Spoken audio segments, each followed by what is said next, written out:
Hello friends, આજે આપણે સાવ સાદી સિમ્પલ હેલ્ધી ખીચડી બનાવવાના છીએ। તો એના માટે આપણે કુકરમાં પાણી લઈ લીધું છે, એમાં થોડી હિંગ નાખી દીધી છે, થોડી હળદર નાખવાની છે અને સ્વાદ પ્રમાણે મીઠું નાખી દેવાનું છે। હવે આ પાણીને થોડીવાર ઉકળવા દેવાનું છે। ત્યાં સુધીમાં ખીચડી માટે ખીચડિયા ચોખા અને મગની ફોતરાવાળી દાળ લીધી છે, એ વ્યવસ્થિત 3 વખત ધોઈ લેવાની છે, એટલે વ્યવસ્થિત સાફ થઈ જશે। પછી પાણી ઉકળી ગયા પછી એની અંદર એ ખીચડી નાખી દેવાની છે। પછી વ્યવસ્થિત થોડું મિક્સ કરી દેવાનું છે અને ત્યાર પછી સરસ મિક્સ થઈ જાય એટલે આપણે કુકરનું ઢાંકણું બંધ કરી દેવાનું છે। હવે કુકરમાં 4 સીટી વગાડવાની છે।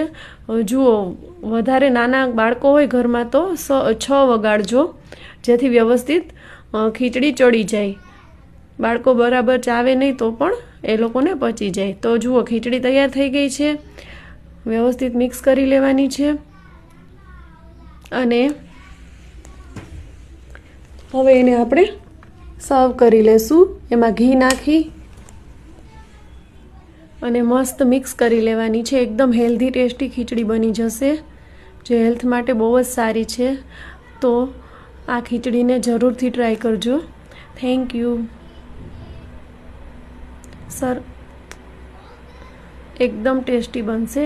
થેન્ક યુ, ટ્રાય કરજો।